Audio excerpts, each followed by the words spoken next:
Hi, this is Gregory Luce with Adoptees United, Inc., and this is a video replay of an April 15th, 2021 event called Intersections and Allies, Adoptees and Donor-Conceived People, a conversation with Cassandra Adams. I'll get started. My name is Gregory Luce. I am the president of Adoptees United, Inc. It's a national 501c3 nonprofit. It is set up primarily to educate, but also to agitate in some ways about rights of adopted people, almost exclusively adult adopted people, and those rights relate to identity, citizenship, and equality. And we have position statements on our website, and we continue to develop additional position statements. We're fairly new. We started in the summer of 2019, and then, within 6 months, the COVID hit, and we had to figure out what we're going to do as we all scrambled just to take care of our own families and lives. And now we've really, I think, are starting to hit where we want to be in developing the nonprofit. So welcome. Annette O'Connell is a board member. She's waving there, and is going to be monitoring the chat. And Chelsea Wright is also with us. She's on our board as well. And if I miss any of our other board members, I apologize. We've got a lot of people. We are also expanding our board, and we'll be announcing new members pretty soon. And we're excited about adding new folks. Again, we'll be recording this. Please mute your audio during the presentation. Cassandra Adams, who I'll introduce here in a minute, will be doing a screen share of a presentation that she has. I've seen the presentation before. In fact, that's why she's here tonight, because I saw an earlier version of this, and I was just so blown away by the accessibility that she provided to people like me who are vaguely aware of the issues as an adoptee, but don't know really how to talk about them, or being able to ask her questions. So I was geeked out when she had that presentation, and it led to begging her to do this tonight. So I will let her introduce herself, and then she will have a quick presentation, and I will try to shut up after that, because I typically have so many questions. In fact, we met a couple of days ago just to go over some of the details of the presentation. We talked for an hour, and I kept plugging her with questions, and she had a lot of questions for me as well. So without further ado, Cassandra, why don't you take it over and then introduce yourself and tell folks what, well, just start your presentation. I will start this here. Cassandra, your volume is down. Okay, let me see if I can. There we go. That's better. That's better? Okay. Let's see. Present. All right, so we've got our title screen that was so beautifully made and titled by Gregory. So my name is Cassandra. I'm a donor-conceived adult. I live in New Jersey, and this is my crazy story. So I'll probably exit the screen share for a little bit while I tell my story, so I can kind of talk a little more directly. But as you see, I've got two fathers, and I'll describe kind of how that came to be. I've always been very interested in genealogy, in family history, and when DNA testing became a thing, it was absolutely fascinating to me. So for a little background, my mother is Italian American, born here. My grandparents came over while they were, expecting my mom. She's first generation born here, and my dad is very, very American, very mixed, a lot of British and Dutch and French. And so that was the basis for what I thought would be shown by a DNA test. And this is how so many of these stories start out nowadays, is with this DNA test. So I had wanted to do one of these for a while. They used to be quite pricey, but more recently the prices came down, and I actually was able to do 23andMe for free through a research study. A friend informed me that 23andMe was doing a research study on depression, uh, anyone with a family history, to try to find genes responsible for familial depression. And I qualified for the study, so I actually got the test for free, which was really great. And I took the test in the summer of 2017, and I received my results on September 26th of 2017, which is the day that my life changed forever. So just 3.5 years ago. When I opened my results, which was in the middle of the night, laying in bed, I was about to fall asleep, just checking my email one more time.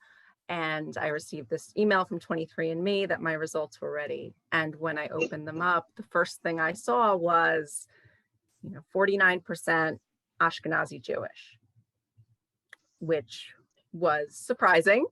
Not what I expected, but your first instinct isn't to make any big assumptions. Your first instinct is to try to fit this into the narrative of what you've been told and what you think about yourself. So, my grandparents being Italian, my grandfather lived in Brooklyn. He lived amongst many Jews, a Jewish community. He was asked if he was Jewish many times. My first thinking being, oh my goodness, maybe there is some Jewish heritage on my mother's side,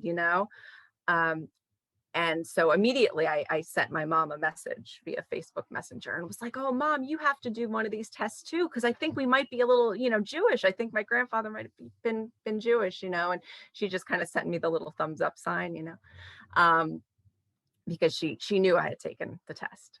She actually watched me spit into the little tube, and as I recall, had a very sick look on her face. But of course, nothing that you would think at the time.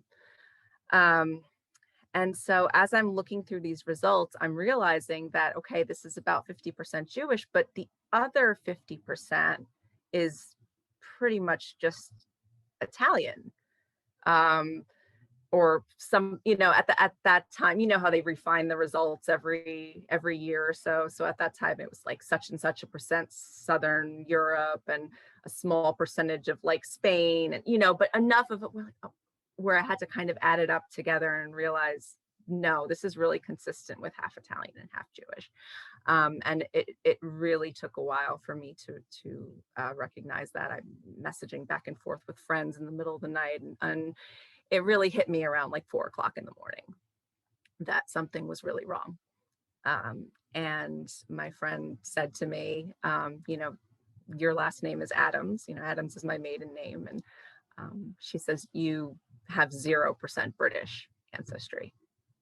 And that's when it like really, really hit me that something was very, very off in this test. And so I sent my mom a message. She was coming the next day to watch my daughter while I had an appointment. And I asked her to come over a little early, and she knew what this was going to be about. And when she came over, sat down on the couch, and I said, Mommy, what's going on? He's not my father, is he? And she started crying and said, no, he's not. And my first thing was like, why didn't you tell me? What's going on? My mom is a very, very good Italian girl. I didn't suspect anything out of the ordinary. And I had also called up 23andMe early in the morning to ask them if there was any way there were samples mixed up, which no, they were very assured me there were a lot of quality checks, and that was not possible. So, but as much as I got more and more nervous throughout the night, it was my mom confirming it that really set the kind of collapse of who I was into motion, because that's when it's absolutely confirmed that this is what's going on. And I said, what happened? Who is it? And, she said, Daddy couldn't have children. And we used a sperm donor. And that was when it just, there's so little way to describe, unless it's happened to you, that complete sinking feeling and collapse of everything that you know.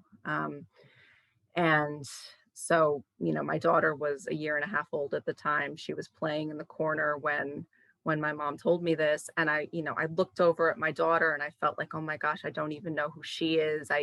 One of the first things to come into my mind were health concerns. I said, Mommy, what about, breast cancer? What about all these things? I was 35. I'm like, how could you not tell me these things, even for my health? And such was the secrecy of that generation. One of the other things my mom said to me in that first about 15 minutes, there was so much information exchanged in that first 15 minutes. One of the first things she said to me was, I always thought you were Jewish, which is a really freaky thing. In the moment, it just felt odd, but after a few years, that's been one of the most traumatic things that was said to me at the beginning there, because there feels like there's an element of stereotyping to it, not necessarily in a malicious way, but the idea that that someone so close to you doesn't know what you are and is actively guessing, is really very, very unsettling, especially since my mom and I were very close, and had a very open relationship about so many things. So it was very, very odd to feel so disconnected from her in that moment. So it's been a very long journey. My mom had no information, nothing except that her doctor said that they used healthy doctors, healthy medical students. That was all the information they had. My mother was never given any paperwork, nothing of that sort. I was conceived and born in 1982 in Westchester County, New York. And this was standard practice, no records, possibly nothing even written in the patient's chart to indicate that this had happened. That way there would be no record of it. And so it was my mom was really good about it at first, about answering questions. She had an interesting piece of information that she remembered, which actually helped me solve my mystery, which wasn't a mystery for very long. I know some of you have probably spent a lot of time searching for birth families, but thankfully I had a pretty easy time. My mom remembered that, so the process was during her fertile week, they track ovulation. She went in 3 days during that week to be inseminated. And one of the days she remembers her doctor just kind of casually saying, oh, I just drove in from Long Island with the sample. So, and again, this is all within the first 15 minutes, all these kind of questions popping out. And so really one of the first images I had of myself became like a cup, like a plastic cup in like a cup holder in a car, like driving down the Long Island Expressway. Like that was the image in my head, like buckled in even. I was imagining it. I'm like, oh my, to imagine yourself that way is just, when it's never been something in your consciousness, just out of this world.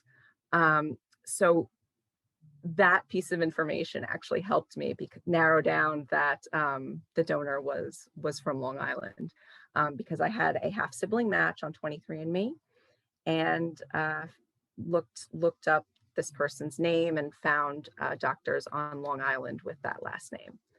And so very easily I was able to determine that this half sibling match was the child of the donor, the child that he had raised. And so I reached out within about 48 hours, just kind of blurting my heart out to this poor person. And she confirmed it. And they had only learned that their father had donated sperm about a month before, because I popped up on 23andMe in September, and someone else had popped up on Ancestry in August. And that was when the family first learned, because he has 3 kids that he raised, and one was on 23andMe and one was on Ancestry. It just, I mean, just worked out perfectly that way. So very quickly I had another donor conceived sibling, and since then we've had a couple more. But I was able to connect with my half siblings, and they were able to. I met one, and you know, we kind of determined we were both normal, cool people. And then I was connected with my biological father, who I have a nice relationship with now. That's, you know, that's the term I use. I know terminology is important to so many of us. And so that's the term I use, is biological father for him. But yeah, so we have you know, and I call him by his first name, but we have a nice relationship. We email and see each other every once in a while. And so, yeah, so that's kind of been my story as far as my personal story, relating to how I found out I was donor conceived, and what my frame of reference is for so much of this, which is, you know, reunion, which is something that everyone here has either been through or thought about. And I have to say, I have to thank everybody here for sharing your stories, for educating, because there's so much as a late discovery donor conceived person that you have to learn from people who've known their whole lives. And we learn from each other, and there's so much that I've learned from the adoptee community already, and hope to continue learning. So with that, I'll kind of go into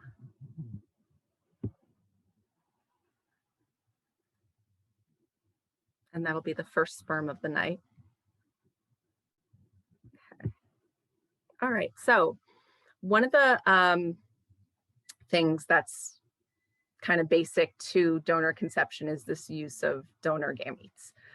So it's termed assisted reproduction, because you're assisting the process. So donor conception will involve sperm, eggs.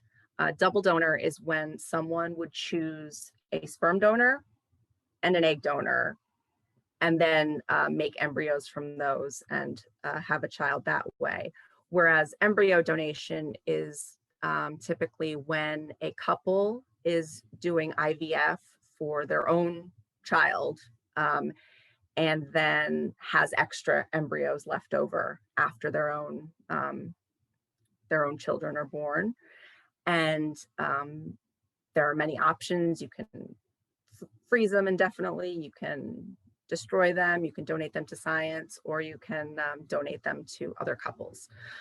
So that tends to be people who adopt embryos. Often the embryo adopted people will have full siblings who are growing up with their genetic parents. So that makes embryo donation a little different, and in some ways more similar to traditional adoption than the double donor method. And then there's surrogacy as well, which is traditional surrogacy is when a woman is pregnant with her own genetic child. She's inseminated with the sperm of the intended father, carries that child, and then gives that child to the intended parents. So she's carrying her own genetic child. It's not typically done as much anymore.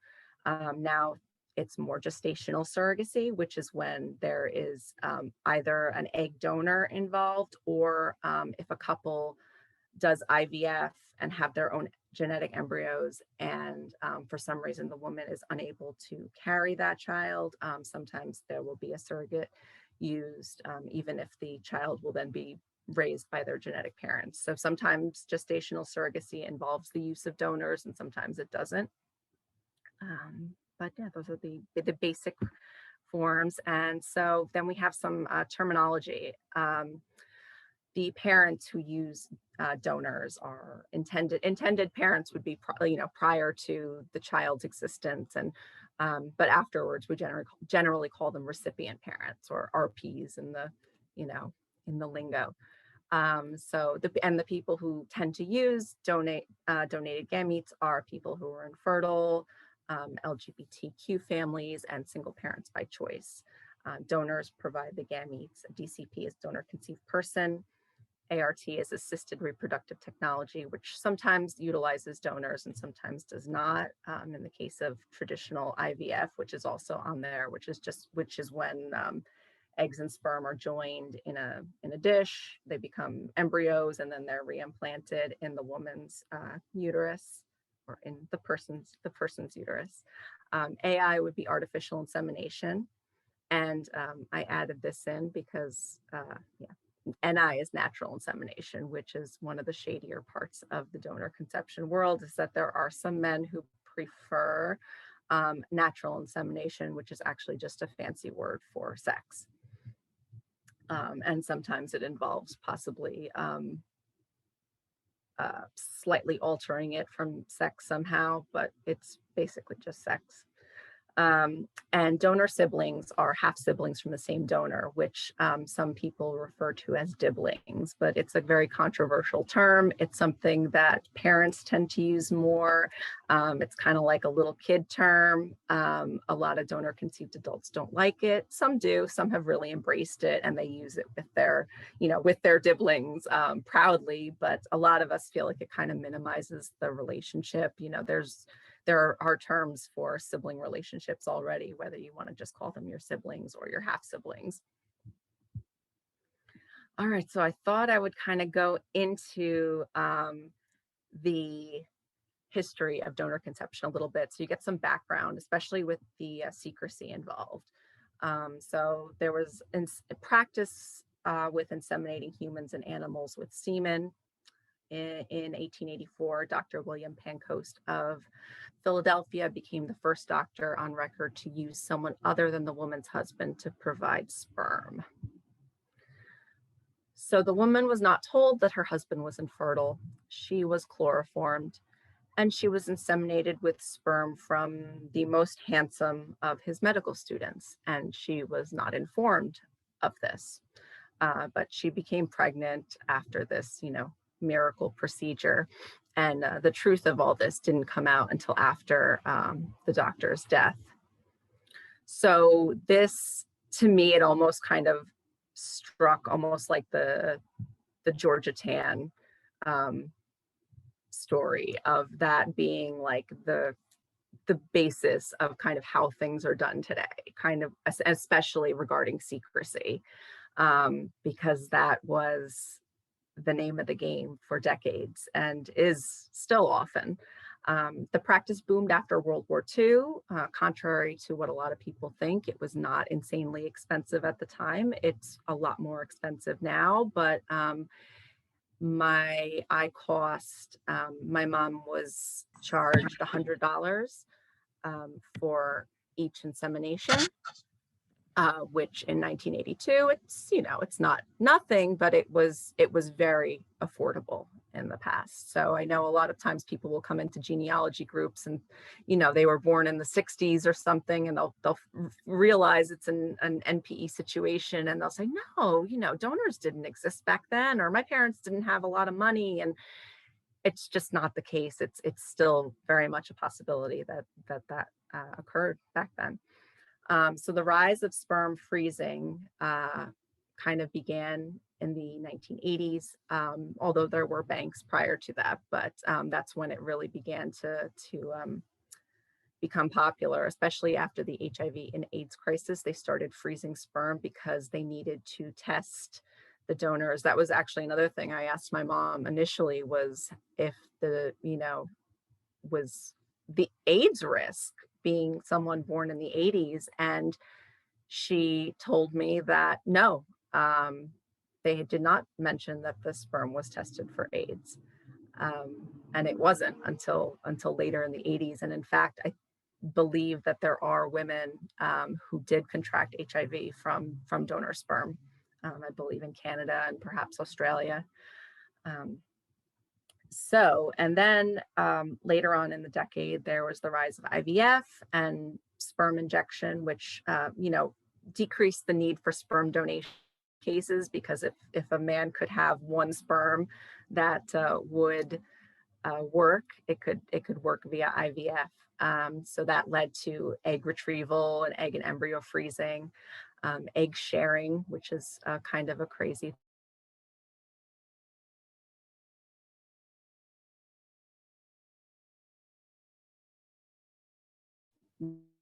to another woman. So yeah, that gets very ethically dicey.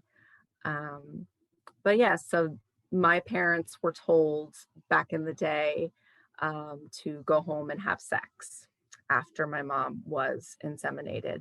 And that was very typical of the time. Also, there were many doctors who mixed sperm. They would mix the sperm of the donor with the sperm, or the semen of the intended father, and kind of tell the couple that the donor sperm would like boost the sperm. And so we all kind of picture like the sickly sperm like holding on to the reins of the healthy, strong sperm and somehow like making it to the egg. But that really rarely, if ever, happened. I think maybe like one person I've ever talked to actually had it happen, where the sperm was mixed and somehow the intended father actually was the father. So it was really uncommon. It was a lot of plausible deniability to make the father, the dad, think that it was possible that this child was his. So yeah, there was a lot of deception going on, and a lot of even within the medical community, I think they knew that this was not something plausible, that they were bending the truth a bit. I mean, I asked my biological father, because he was also a doctor, if they took medical history from him, and he kind of laughed and said, absolutely not. They didn't take medical history from them. So even the idea that they were telling the parents that these were samples from healthy doctors was false. They were just, they were friends of theirs. And so sure, this guy must be healthy and he must be smart, So that kind of brings us to a lot of the ethical concerns about donor conception. Anonymity, which because of DNA testing now is less and less possible to promise to donors. There's eugenics, which is, obviously, I think some of you may have seen a talk called Designer Conception with a friend of mine. And there's various things that go into that, but a lot of it was, even in the way donor conception started, it was using medical students, using handsome medical students, and now there's so many options for choosing your donor. I was telling Gregory the other day that some banks have search options for celebrities, so you can kind of choose a celebrity and then go to the website and search for donors who might resemble that celebrity. And these are, ways, especially if there's not a picture of the donor, that way you get a sense of what this person might look like. But it really plays into the whole idea of looking for good looking, intelligent people. And let's see, that's also a case in Europe. There's actually a big problem with tourists, fertility tourism, where people go to Eastern Europe, especially, is very popular for egg donors because they're white, but some of the countries tend to be poorer, and so they really poach these women, quite honestly, for their eggs, and then sell them for for a lot more money. But yeah, there's fertility fraud, which is something you may have heard about recently, where a doctor was using his own sperm on his patients, usually without their knowledge. There's mix-ups and misused samples. Have a friend who was conceived with sperm that was supposed to be used on this man's wife. It was a man giving samples to be used on his own wife, and those samples were taken and used on other women. There's the concern in donor conception that the separation from family occurs prior to conception. There's the plan for it. That's the intent. That's the whole point of it, is to separate you from your family, which is ethically very problematic for so many of us and very hurtful. There's no updated medical history, at least in the past, and even now most banks do not do that. Dozens of siblings, inaccurate birth certificates. I was talking about the treatment of donors, especially egg donors, with the use of hormones. You know, the classism involved in the practice nowadays. There are super donors who are basically obsessed with having as many children as they can, donating to multiple banks or donating privately. And of course, there's the late discovery issue, which has happened so much in donor conception, and the lack of records. So these are just a few. You can maybe in the chat put We Are Donor Conceived, the website, to look at the survey. But Erin Jackson is a wonderful donor conceived person who runs We Are Donor Conceived, and every year does a fantastic survey report about how people have found out about being donor conceived. And you'll see here a DNA test right now is 34% of us. For the year born, 0% of people before 1969 were told as a child, and even between 2000 and 2006, only 60% were told that they were donor conceived as a child. And you can see too that the experience of being donor conceived is made a lot worse by finding out later in life. So that kind of brings us to this issue of, should we all just kind of be happy to be here? And in the corner, I've written no, of course. But again, we're talking about fertility fraud here. And we're talking about so many complicated feelings that come along with being donor conceived, just like they do with adoption and any other kind of separation from genetic kin or family secrets. And this is one of the things that is kind of seems unique to donor conceived people, is that we're often told that we should just be grateful to be here. Like, what would you rather, just to not exist? And I put a book here by David Velleman, a professor, a philosophy and bioethics professor at NYU, who helped us host a conference a couple years ago on donor conception. And his essay, he's kind of given a philosophical proof for how a person can both be grateful to be alive and still disagree with the method of their conception, or have issues, not even disagree necessarily, but have issues with the method of their conception, and yet still be grateful to be here, and how those two things are not mutually exclusive. So that's always something that you can read into, which is a really interesting philosophical discussion. So now, to lighten things up, because we talked about like ethical concerns and stuff, to kind of get the weight of all of this question of why we exist and how we exist, and the purpose of our existence, kind of created specifically to be children for parents who were unable to conceive otherwise, gives us this, I think adoptees will kind of recognize that weight that you carry, that expectation that you have. So it's a very heavy weight. And I think a lot of us are aware of it, or even if we didn't know we were donor conceived until later in life, we look back and realize how powerful that feeling is, and how much pressure that is. So it's nice to be able to joke about things, but they're jokes that illustrate some of the problems of what we deal with. So because we're talking about the relationship between our groups, and so I kind of just came up with a quick list of all the people who have these various reasons why we've been completely separated from some or all of our biological family.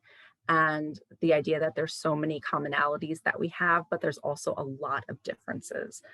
So for myself, I fall into donor conceived, but I also fall into the NPE category, which is when you discover at a certain point that your parent or parents are not your parents. So that would also cover a lot of late discovery adoptees. So there's so many things that we have in common, but each of these things has other layers to work through. So there's so much that we can understand about one another while still understanding the differences. But the broad need is for identity and our genetic identity rights. And genealogical bewilderment is something that can affect all of us from not meeting our kin. So this is just some indication of the work that's being done in all these communities around genetic identity. Donor Conception Awareness Day is coming up on April 27th, and just kind of reasserting that we all have this right, and that not having these genetic connections is absolutely a traumatic experience for so many of us. So we are absolutely allies. And I also, how does this work?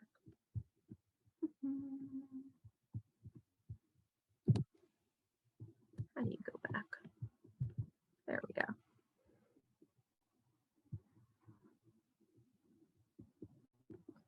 Nope. We'll cut this part out of the video. So yeah, it's okay. So I wanted to say that so much of how I came to adoption, how I kind of reached out to learn more about your community too, because I think there's so much overlap, which we'll get to talking about too. But there's also kind of this perception, because of what I was talking about, the idea that donor conceived people are made in order specifically with this lack of genetic connection. Like that's the plan for us, even before we exist, is to have this genetic connection, this lack of genetic connection, versus the rainbows and unicorns idea of helping kids who already exist. I think there's a tendency for some donor conceived people to fall into that thinking of it's better to adopt.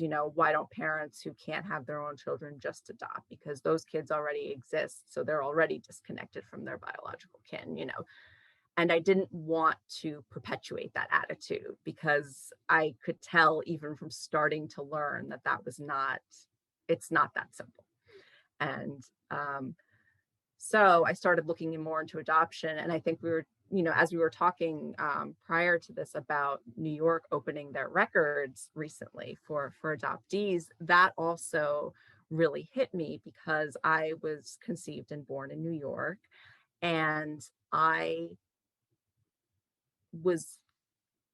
had nothing. I was thinking about it. I'm like, I was only born in 1982, which I know it's almost 40 years ago, but speaking, it's relatively recently, and that recently, there's absolutely nothing that exists. Like they can't even open up records for me because nothing's there. That hit me, and I was like, oh my gosh. And then the weight of it hit me, of the struggle that adoptees are going through to get these records, and that if these records exist, they need access to them. So these are, I came up with, I was adding a new one like every 5 minutes, I swear, because there's so much that we have in common. And I want to just go, you can kind of read through, and if you have questions of any more of them, or want me to go more in depth with some of them, please, we can do that. But I just want to start with a few that are really specific to both of us, as opposed to things that might be for someone who finds out that they're the result of an affair or something of that nature. And one of the big ones is commodification, the idea of almost buying and selling your children, which is difficult, because for us it's buying and selling of the sperm and eggs, but it's still, for me, when I found out that my biological father was paid $35 for his sample that became me, it really changed the way I saw myself and my body. It was as if that $35 was the price that I paid for losing my heritage. I've reclaimed my Jewish ethnic heritage now. I'm in the process of converting, and it means so much to me. And I feel like I lost that for 30, like it was purchased away for $35. And I did an art photography series based on it. It was just such a powerful, like, oh, I can't believe for such a small amount of money how much you lose. And I think it's very hard for other people to understand the idea of losing family and having money involved in that transfer is very upsetting. Something that we do not generally share is the primal wound of separating from just gestational mother, because so many of us are sperm donor conceived or with an egg donor, we, gestated by the mother who would then give birth. Really only in situations of surrogacy is there an issue of the primal wound and that pre-verbal trauma. So we definitely have the similarities in records. We both often carry the weight of the infertility grief and expectations. I know my parents had never dealt with their infertility grief, and it was very clear that they had never worked through it. And even to this day, a lot of parents are not really working through it. For us, there's so much in feeling like a product, that especially with large numbers of siblings. You guys have the chosen narrative, we have the wanted narrative. Love is enough, being separated from our cultures. Donor conception, we tend to be a couple decades behind you guys in so many ways. And so we're at a point where we're still dealing with a lot of secrecy, even today. Thankfully, a lot less than we were, but there's a lot more secrecy still in our community. So we both all deal with the idea that genetics don't matter, that a donor is not a parent.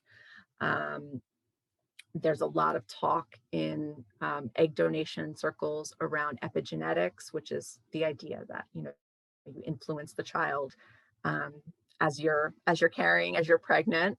Which for anyone who's been pregnant, you absolutely know there's a beautiful relationship there, but a lot of egg donor clinics are kind of passing down the idea that somehow the gestating mother passes down her genetics as well, which is not true. And so it's a lot to unlearn for a lot of women who have used egg donors.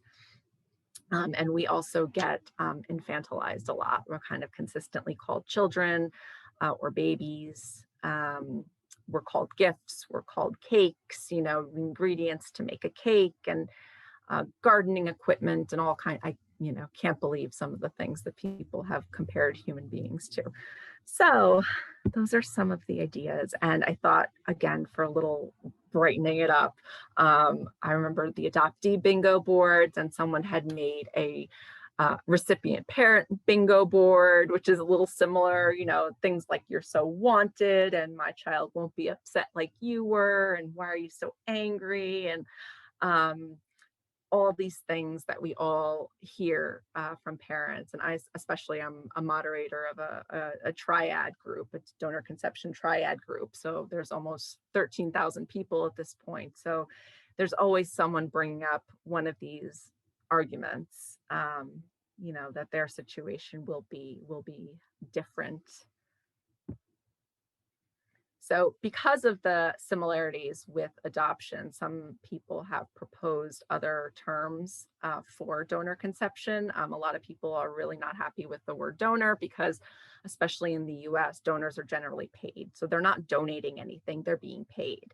And plus the usage of the word donor is really to minimize that person's relationship to us, because so many parents will be like, that's just a donor. That's not any type of parent. We still have, I remember the first time I spoke to an adopted person about some of the issues we were having in the mixed groups. And I said, like, we can't even get parents sometimes to believe that donors are biological parents. And they just looked at me like I had 4 heads. Like, how could parents not think that the donor, I don't know, but they convince themselves that they're not. So it's it's very easy to dehumanize the donor and hence dehumanize half of your child when the person is just a donor. So other terms that people have come up with to kind of piggyback on the idea of adoption is ART adoption, preconception adoption, half adopted, although that can have many meanings, of course. Designer conceived, stranger conceived, and transactionally conceived is a great one. So there's, this is just another list of things that I kind of thought of. Again, use and misuse of the term donor. I know I had this discussion with some people about using the term sperm donor to mean like deadbeat dad, and how a lot of donor conceived people are really uncomfortable with that. And so that's something that we try to speak out about, that it's a very different situation, although there's, as I was saying, there's so many similarities in all cases of misattributed or unknown parentage, but the term sperm donor or egg donor have very specific meanings that involve money and contracts, and it's just, there's a lot of differences there too, and that we feel it's inappropriate to use that term for other situations that have their own terms that better describe them. And you know, some of the other things, because a lot of us deal with parents who are dealing with infertility. Again, donor conception is not a cure for infertility. We do often have parents who have some narcissistic traits and possessiveness over the child. We also deal a lot with the LGBTQ community, we actually have to thank for the openness in our community nowadays. I have, you know, friends who have known their whole lives that they're donor conceived, who are my age, because they were, you know, raised by two moms, and have really helped open up the narrative, so it's not such a shameful thing to talk about anymore. So yeah, these are all kind of things that we, in some respects, have in common, and in some respects don't have in common. You know, for us, a lot of times our parents are strangers. They've never met. There's never been any romance there, and that can lead to a lot of people feeling not human or artificial. And so these are different aspects to our experience that may be slightly different. And I know there's so much discussion about who has it better and who has it worse. And that's one thing that I love to like emphasize, is that it's not always about that. You know, you can say that you prefer this situation or that situation, but in reality, there's just all these onion layers, and we each have a different onion with different kind of layers on them. And it's, you know, we deal with feelings of abandonment as well, from the donor, even though there was not the intent to parent us. Almost not having that intent to parent us almost feels in some sense like a worse abandonment in some sense, you know. It kind of adds insult to injury in a sense. And but again, that's nothing compared to being separated from your birth mother at birth. And, you know, and I think I've said to several people, you know, a lot of friends of mine who were conceived via an affair have an awful time telling their father who raised them that they're not his, you know. And I feel very fortunate that I didn't have to tell my dad that, you know. He knew that I was not his biological child, you know. I mean, not that things went well after he knew that I knew, but I didn't have to break that to him, you know. So there's just so much that we share, and so much that we can just learn from each other, just to respect and value how heavy some of these topics are. So just to talk about the kind of the government behind some of this, the UK has abolished anonymity. They have a government organization, the HEFA, which deals with their donor, you know, keeps a database. Victoria in Australia is probably the most progressive system in the world. for with donor conception. They have a registry. All donors are open at 18. It is, I believe, on the birth certificate, there's a notice, I believe, like, not that I've seen one, but that there's more information, so that parents can't lie, or they at least can't lie past the age of majority, because you're entitled to get the rest of your information when you reach 18. And it's written on your birth certificate that there's more information for you, which is something we're hoping. So here, as opposed to the United States, here's a quote. "Some journalists refer to the USA fertility industry as the Wild West. I told them that expression makes it sound fun and exciting. I prefer clusterfuck." So, and here's another meme, of course, by one of our master meme makers. Donor banks making too many children, that's a lot of damage, and, just kind of patching it up.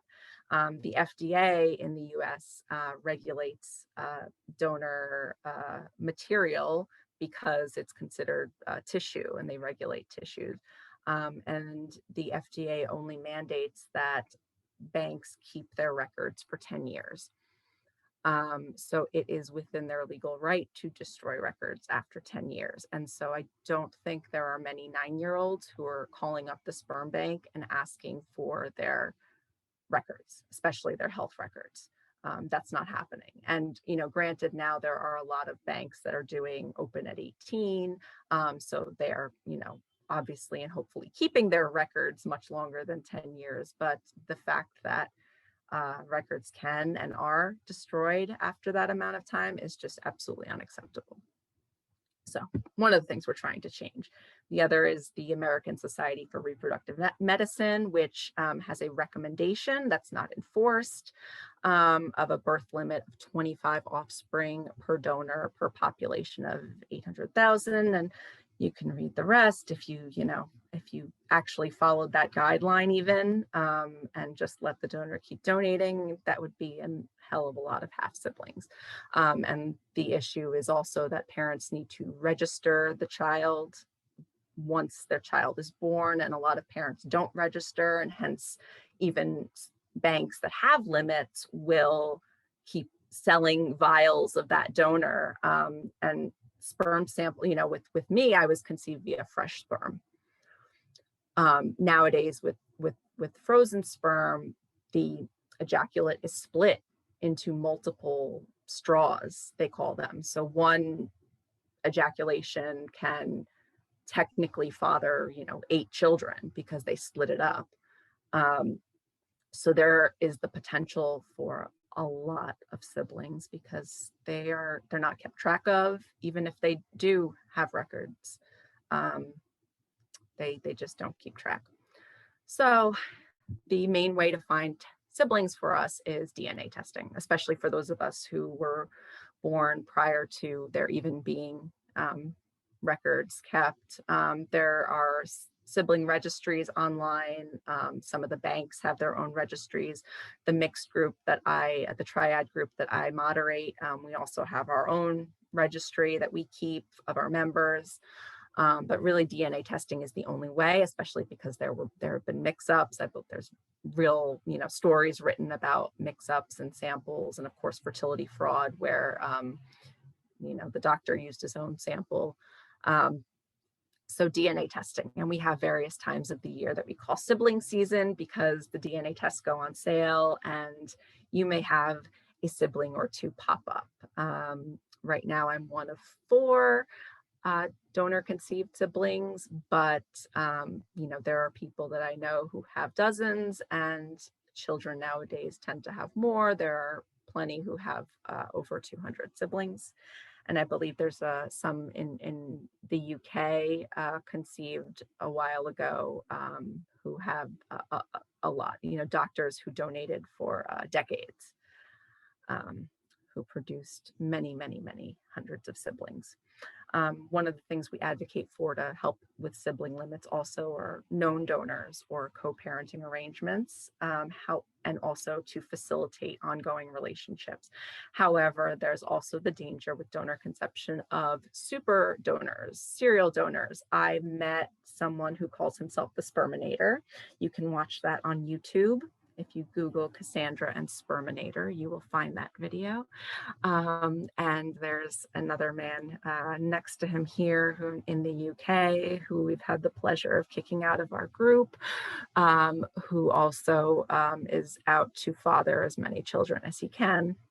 And it gets very, very disturbing. So these are all the countries that have banned anonymous gamete donation, which is really one of the very main goals that we have, especially in the US, especially in the wake of DNA testing, because even without any records, I found the man who's my biological father within a day, within a couple days. And I am so much of him. He is so much of who I am, so much of the way I look, so much of my personality. It just makes me make sense. And so these are some of the things that some of our bullet points of advocacy is really reaching out to parents to kind of continue to remove that infertility stigma, or that idea that there's only kind of the heteronormative family structure where there can only be two parents, the idea of making sure that birth certificates reflect, even if they don't have the name of every parent, which would be kind of the ideal for some of us, that they reflect that there is this person is donor conceived, or that there's more information on this person's birth record. And these are some of the fertility industry regulations that we are hoping to move toward. And I know it's very difficult because I see so many comments all the time about how open adoptions are not enforceable, and it's kind of the same thing that we tell people about known donors, is that you can't enforce those connections. You can choose a person who is known to you, someone you trust, draw up any legal contracts around child support and things of that nature. That way that's not part of it.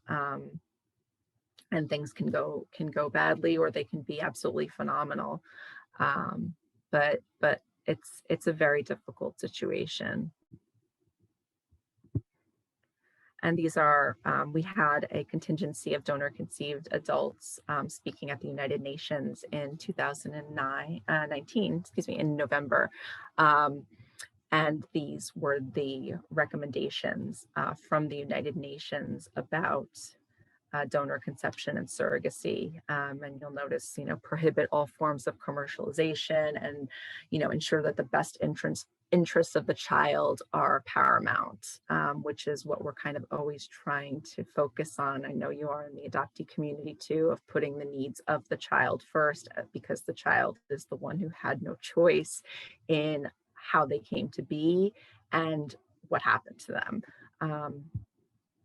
So yeah, and these are some of the groups that I moderate. If you're looking for more information, or if any of these things apply to you, you can find me on Instagram and Twitter and Facebook, and DCP United on YouTube. I did some performance art pieces and also talked to the Sperminator, and there's many other donor conceived people there who are just discuss their experiences. And as I said before, We Are Donor Conceived has some fantastic stories. And This MPE Life, Right to Know, all of them have wonderful, Severance Magazine is another one. It has some really amazing stories of donor conceived people, NPEs, adoptees, and I think we'll all find common elements in all of those. So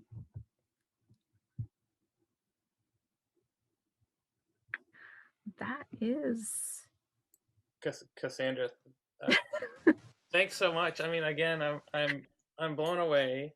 It makes my mind start racing and thinking through all of these issues. And I hope other people felt the same way.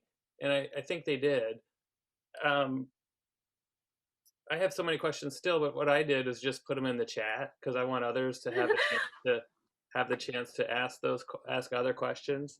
Um, but I guess one of the questions I had, and I guess I'll have privilege to ask one question, is that well, one comment too. What's really fascinating about what you're talking about is that I mean, at first glance, it appears that you're in the early days of establishing rights, and I'm not sure if that's true or not.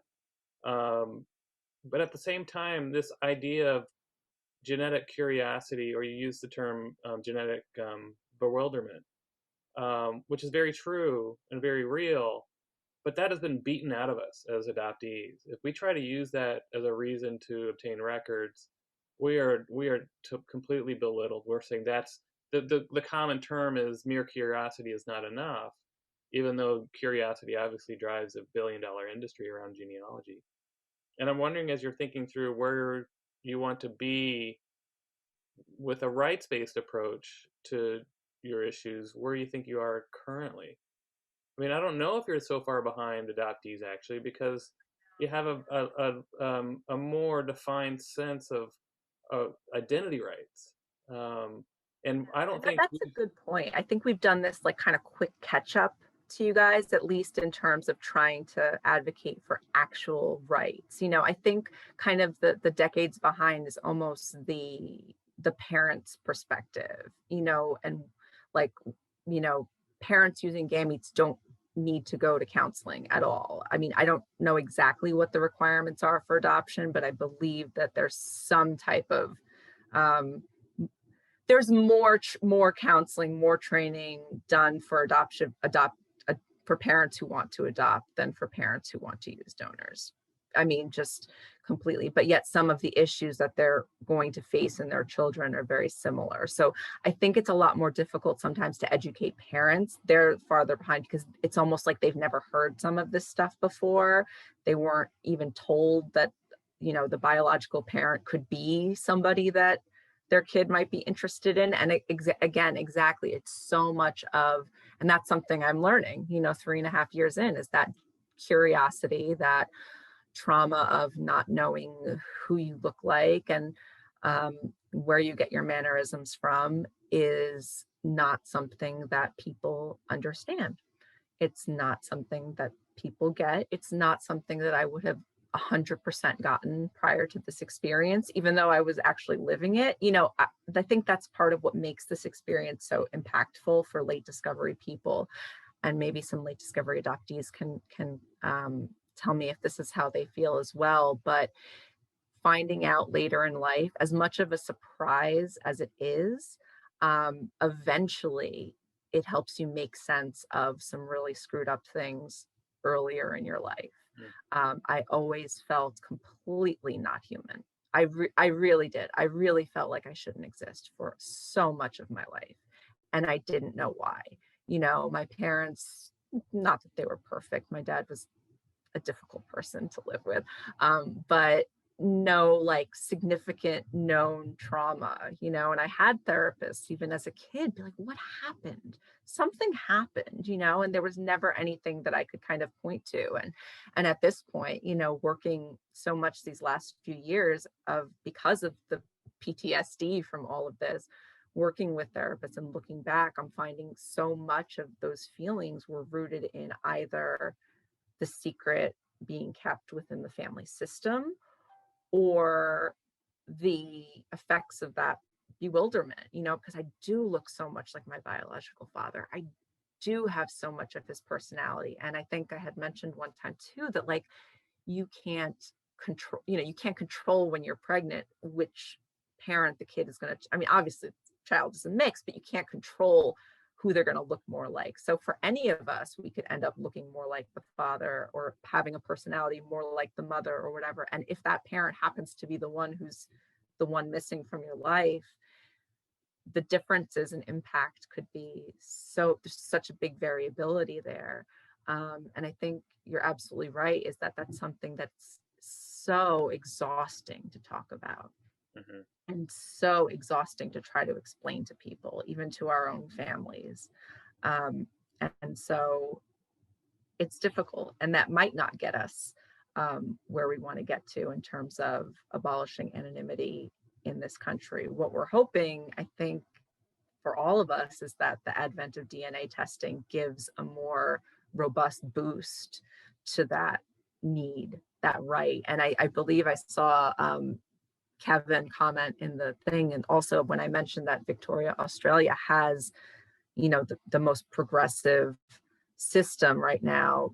The reason they did that was because a very young woman named Narelle was diagnosed with very early bowel cancer, I believe, in cancer, and it turned out it was heavily genetic, and they actually found her donor, father for her, and I believe they met like a few weeks before she died, and that news story really propelled the government to be like, oh my, because this was something that was highly genetic in her case, a very early form of aggressive cancer. And, she was also my age, and at that point, not a lot of records and no updated health history. And it was seen as this is a case of a death in a young woman that could have been prevented. And while we absolutely we don't want something like that to have to happen for things to change. But sometimes it's almost like that's what it takes, is a news story. Even I'm I started working with the legislature in New Jersey about abolishing anonymous donors and keeping a registry even within the state of donors, and it hasn't really gotten to fruition yet.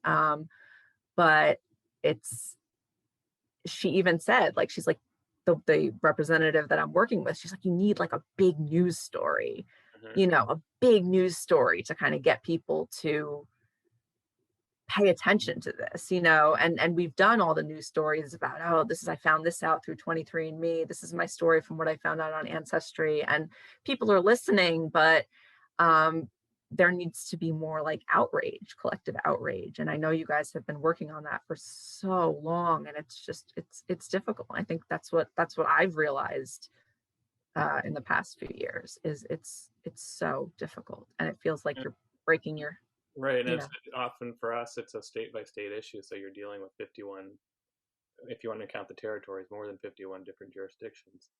Um, and I hear you. It's sort of the luck of a scandal that prompt action, and that seems to be it's less about, sometimes it seems to be less about power that you have than the only power you really have is to embarrass people. And if they're embarrassed enough, case of like the fertility fraud cases as we were discussing, you know. right?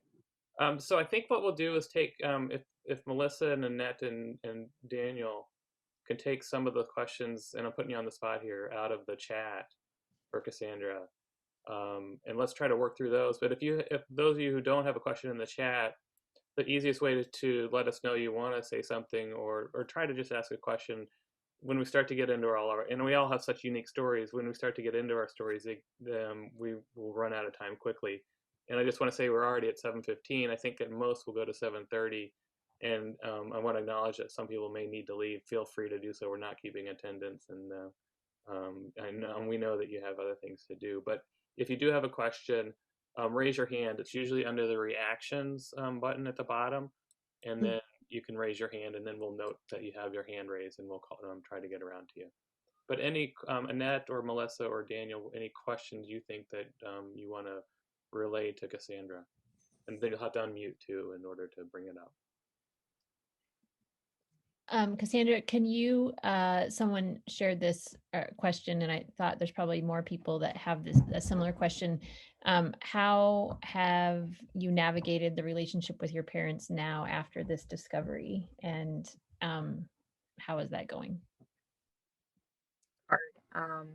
My mom was really good about it for about a year afterwards. She was great. She's very tried to be empathetic. I mean, of course there were arguments, but very much tried. Answered all my questions. My dad was not so happy, and he He was mostly mad that I found out. I took my dad out to lunch one day and we talked about it. That was probably the only time I ever will talk about it with him, where, you know, his refrain was, it wasn't a lie because you weren't supposed to know. It wasn't a lie because you weren't supposed to know. That was the refrain I heard multiple times during that lunch. But I realized how little he had gotten over his infertility grief. He was completely taken back to that period of his life. And he actually was fine with the fact that I had found my biological father. He knew, I think anybody who knows me, prior to this would know 100% that I would want to find that person. So he was okay with that. He was just more mad that I found out, very mad that I found out. And also made fun of me being Jewish, which was not fun, but which people have done. It starts right away, let me tell you. So it's been difficult, and there has had to be a break there in between, because my dad kind of pulled my mom. My dad is more narcissistic and kind of pulled my mom back into the denial thing. I think once it became clear to them that it was going to be longer than, a couple months that I was going to be talking about this or dealing with it, it became that they didn't want to deal with it anymore. And so I had to pull back from my own health. And my hope is that at some point they'll reach out and apologize a little bit for how they treated me. It got pretty bad at a certain point, so pretty retaliatory. So.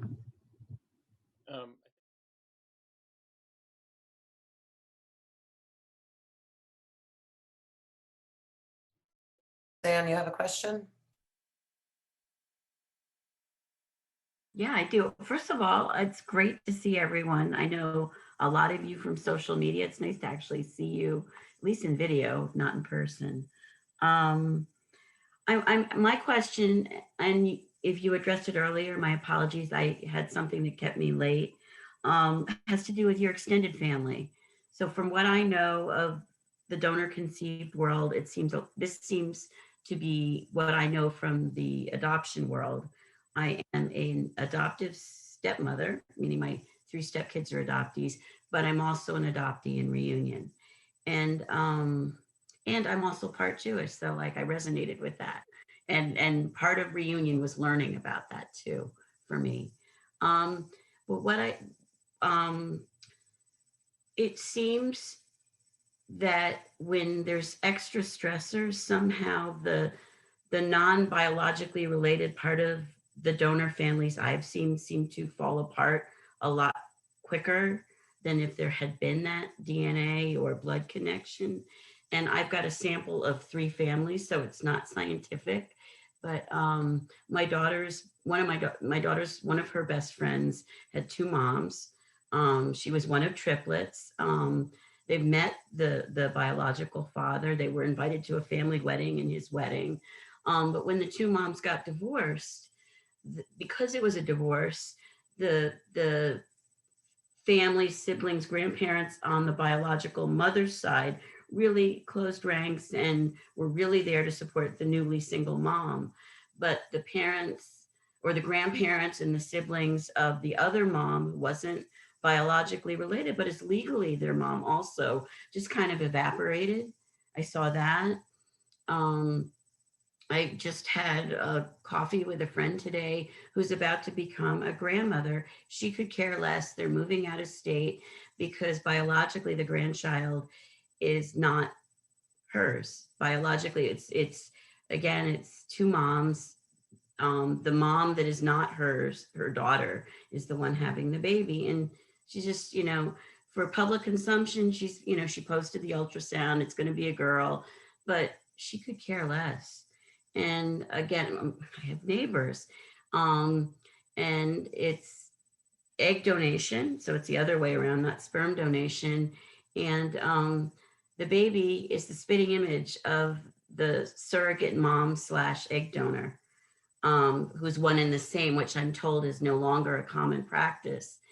And I see that the dad has this rapport that the mom is still struggling to develop. And I also see his side of the family seems more involved with the baby. And now this is only 3 examples. You probably know a lot more. Is that something that is a thing, or is this just these 3 families? No, Thanks. it's definitely a thing. I mean, people will come, and that's another thing that, when you're late discovery as well, you'll have a lot of people coming in and saying that there was never, and even people who are conceived via affairs too. This is something we all share there is, that there was never a real bond there. There was just something off about that relationship, and it's not every time. It's, for me, like my dad is daddy. There's a meme out there that's, all my parents are my real parents. That stupid question of who's your real this or your real that. Like my dad will always be daddy. Like he's a piece of work, but he's daddy to me. Nobody else is daddy.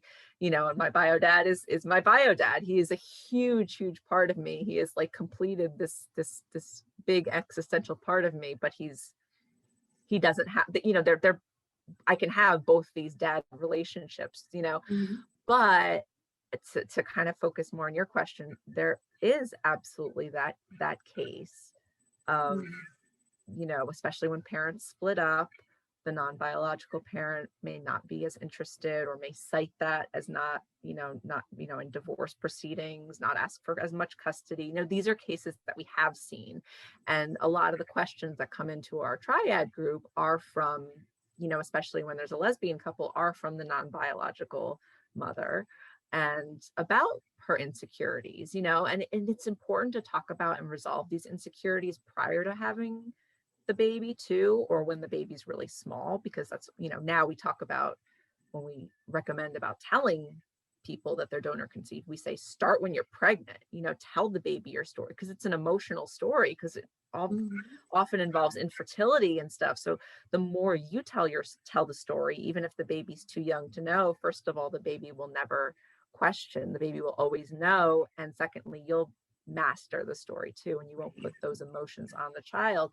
So for a non-biological mother, let's say, a partner, if your partner is having a biological child, resolve some of those insecurities beforehand. That way they don't get in the way of you bonding with the baby, because, even though there's not that biological connection, we all know that nurture plays a part, and so it's about supporting families so that nurture can be a positive impact.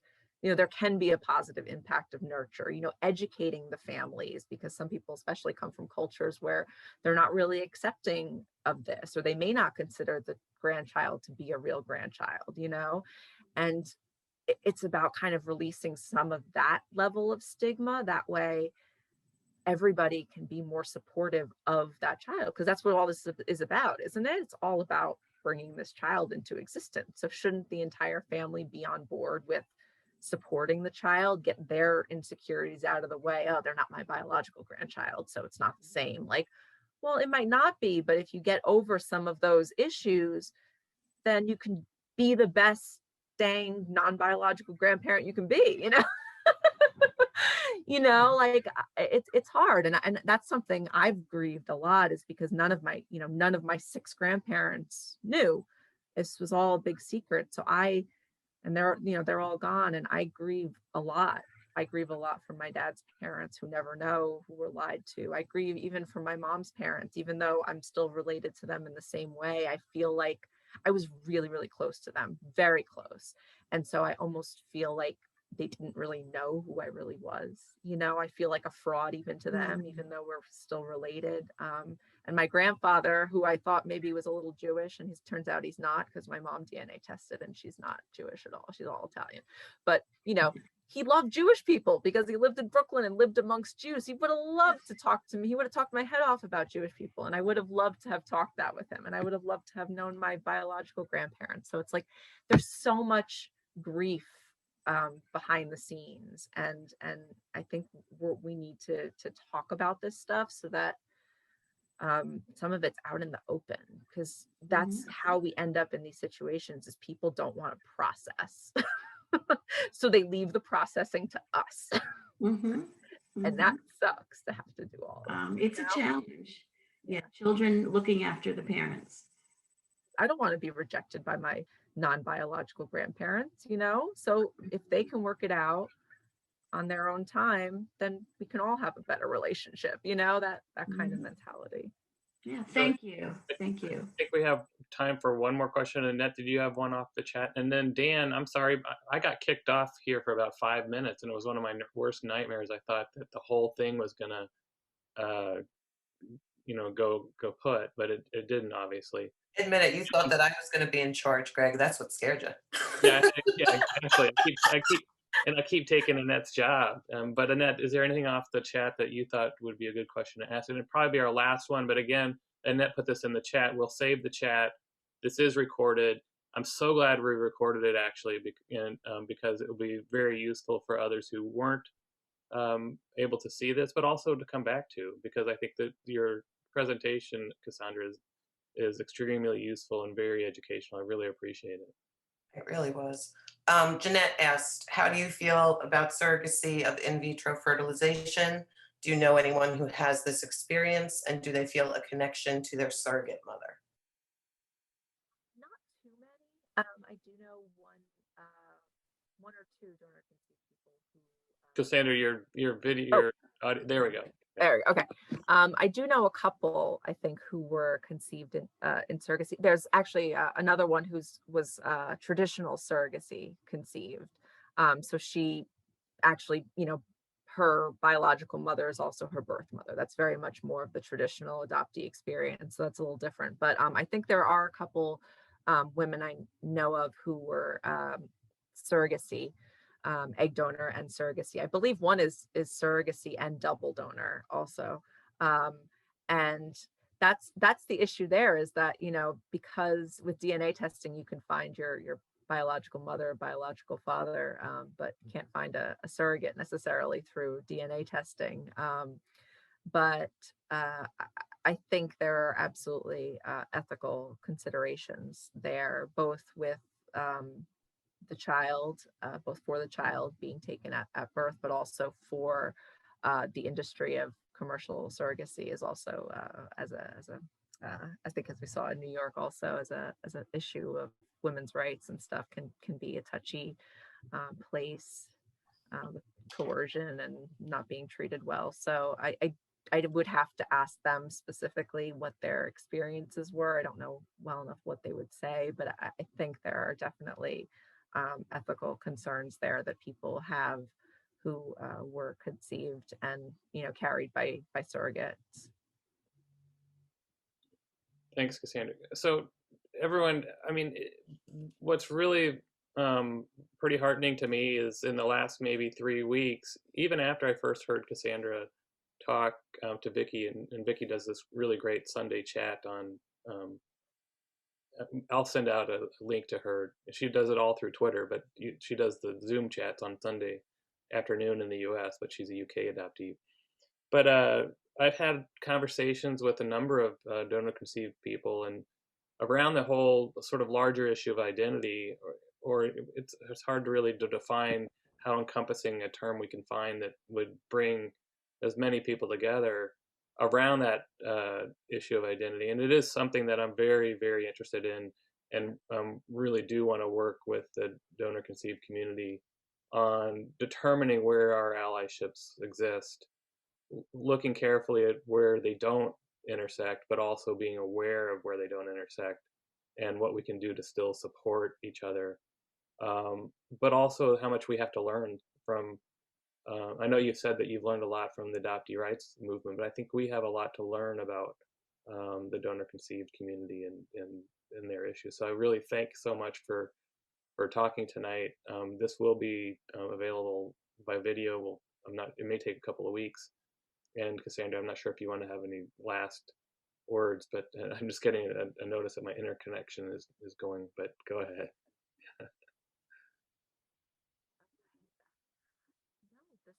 Just to thank you so much, Gregory, for the opportunity. Your audio. Can't hear you. There you go.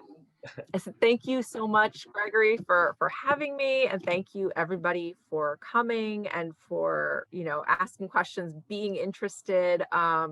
you know, you can always contact me here. I could put my email in the chat too. I'm on Facebook. I'm always open to, you know, Facebook friend requests from, you know, from people in the communities. I have like anybody who discovers they're Jewish on the internet somehow finds me, and like eventually it's just, That's me. you know, so I'm always available, and I can always try to connect you with somebody who has an experience that you're looking to learn more about, you know, because I know people who are in different family structures and found out at different times and conceived in different ways. So you know, whatever questions anybody has, please always feel free to ask. And I know it's such a wonderful thing to talk to adoptees, because I know there's this baseline level of understanding.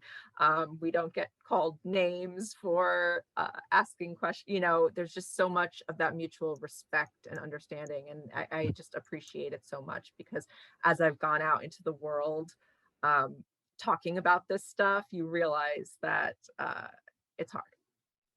It's hard to be heard and to be respected. So I really appreciate all you guys do to normalize this kind of discussion. Thanks so much, and I'm sure we'll have you back as well. And thanks everyone for coming.